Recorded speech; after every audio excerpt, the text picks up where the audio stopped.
દોસ્તો, મારું નામ દિવ્યા છે અને મારી ઉંમર 29 વર્ષની છે। આમ તો હું ભાવનગરની છું, પરંતુ અત્યારે સુરતની અંદર મારા પતિ સાથે રહું છું। મારો રંગ ઠીકઠાક છે, પરંતુ મારી સ્કિન એકદમ મુલાયમ અને કોમળ છે। 1 વર્ષ પહેલાં મારા લગ્ન પછી 1 મહિનાની અંદર જ મારા પતિ પોતાના ઓફિસના કામ માટે બહાર જતા રહ્યા। લગ્ન પછી ફક્ત મેં મારા પતિ સાથે 4-5 દિવસનો આનંદ કર્યો। હવે મને એકલા રહેવું બિલકુલ ગમતું નહોતું। મને મારા પતિની યાદ ખૂબ જ આવી રહી હતી। મારા સાસરિયામાં સાસુ, સસરા, નણંદ, દેવર અને જેઠ જેઠાણી રહેતા હતા। તે બધા ખૂબ જ સારા લોકો હતા અને મારું સારી રીતે ધ્યાન રાખતા હતા। અમારા ઘરની અંદર એક નોકર હતો જેનું નામ હર્ષદ હતું, પરંતુ બધા તેને પ્રેમથી રાજુ કહીને બોલાવતા। તેની ઉંમર લગભગ 30 વર્ષની લાગી રહી હતી, પરંતુ જોવામાં તે ખૂબ જ તંદુરસ્ત દેખાતો હતો। અમારું ઘર 3 માળનું હતું, જેમાં નીચેના ફ્લોર ઉપર મારા સાસુ સસરા અને છેલ્લે ઉપરના 3જા માળે મારા જેઠ જેઠાણી રહેતા। મારી નણંદ અને દેવર અને હું વચલા ફ્લોર ઉપર રહેતા હતા।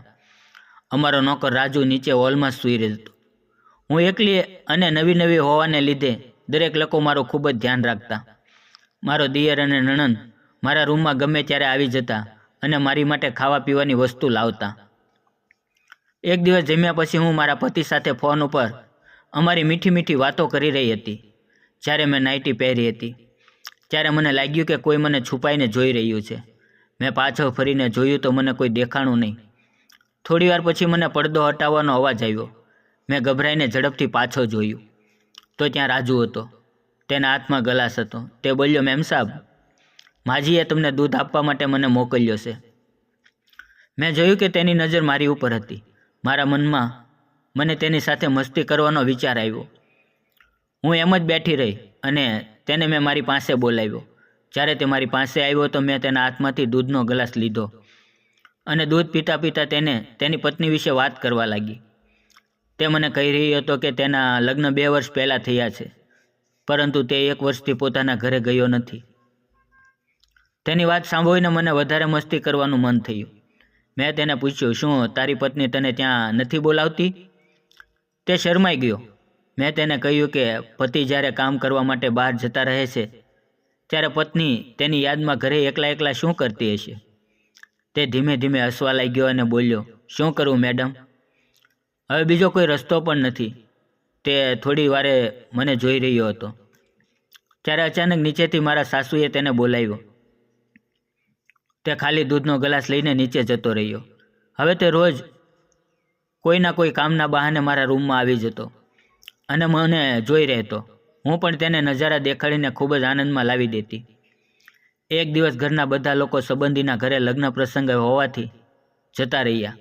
અત્યારે ઘરે મારો દિયર, નોકર, રાજુ અને હું એટલા જ હતા। મારા દિયરને લાસ્ટ યરની એક્ઝામ હોવાથી તે પણ કોલેજ જતો રહ્યો। હું કિચનની અંદર જમવાનું બનાવી રહી હતી, પણ મને મસાલાનો ડબ્બો જડતો નહોતો, એટલે મેં રાજુને બોલાવ્યો, પરંતુ તેણે કોઈ જવાબ આપ્યો નહીં। તો હું તેને ગોતવા માટે સ્ટોર રૂમમાં ગઈ તો મને ત્યાંથી ફોન ઉપર વાત કરવાનો અવાજ આવવા લાગ્યો। હું છુપાઈને તેની વાત સાંભળવા લાગી। રાજુ પોતાની પત્નીને કહી રહ્યો હતો કે હું તારી યાદમાં રોજ તડપી રહ્યો છું। મને દરેક જગ્યાએ તું નજર આવે છે। ઘણા દિવસ થઈ ગયા મેં તને જોઈ નથી। તે તેની પત્નીને કહી રહ્યો હતો કે નવા આવેલા માલકીન ખૂબ જ સુંદર છે। તેની વાત સાંભળીને હું શરમાઈ ગઈ અને હું મારા રૂમમાં આવી ગઈ। પછી મેં વિચાર્યું કે મારા દિયર તો સાંજના 5 વાગ્યે આવશે, તો આ સમયનો ફાયદો ઉપાડવો જોઈએ। પછી મેં ઝટપટ ગ્રીન કલરની સાડી અને બ્લેક કલરનું બ્લાઉઝ પહેર્યું અને નીચે ગઈ। સ્ટોર રૂમની પાસે જઈને રાજુને બૂમ પાડી તો રાજુ ગભરાતા સ્ટોર રૂમમાંથી બહાર આવ્યો। તેણે પાયજામો પહેર્યો હતો। તે બહાર આવીને મને જોઈ જ રહ્યો। તો મેં તેને કહ્યું, આ શું જોઈ રહ્યો છો? શું તને તારી પત્નીની યાદ આવી ગઈ? તે શરમાઈને બોલ્યો, માલકીન, પત્ની પોતાને આમ છુપાવતી નથી। હું તેની નજીક ગઈ। મેં તેને ફરી પૂછ્યું, હવે બતાવ, તને તારી પત્નીની યાદ આવે છે? ત્યારે રાજુ બોલ્યો, માલકીન, હવે તો તમે છો ને, અને એ પણ એટલી ખૂબસૂરત નથી। હવે તેની યાદ કઈ રીતે આવે? હું તો બધું જ ભૂલી ગયો છું। અને પછી તે બધું થયું જે થવાનું હતું। એટલી મજા આવી રહી હતી કે મને મારી કન્ડિશનનો અહેસાસ પણ નહોતો. અને 15 મિનિટ પછી મને યાદ આવ્યું કે અમે લોકો બહાર હોલમાં છીએ. પહેલો અધ્યાય પૂરો થયા પછી રસોડામાં જઈને મારું કામ કરવા લાગી. હજી બપોરનો 1 વાગી રહ્યો હતો અને બીજો અધ્યાય પણ બાકી હતો. થોડી વાર પછી તે પણ શરૂ થવાનો હતો અને રાજુ પડ્યો ભરીને પ્રસાદ પણ આપતો હતો. કહેવાય છે ને કે માણસ એકબીજાને જો સમયે કામ ન આવે તો તે માણસ નથી. મિત્રો, વિડીયો પસંદ આવ્યો હોય તો વિડીયોને લાઈક અને ચેનલને સબસ્ક્રાઈબ જરૂર કરજો. ફરી મળશું આવતીકાલે એક નવા વિડીયોમાં. ત્યાં સુધી આવજો. વિડીયોમાં આવેલા નામ, પાત્ર અને ઘટના ફક્ત કાલ્પનિક હતા. તેનો કોઈ પણ વ્યક્તિ સાથે સંબંધ નથી. આ વિડીયો ફક્ત અને ફક્ત મનોરંજન માટે બનાવવામાં આવેલો છે. ધન્યવાદ મિત્રો.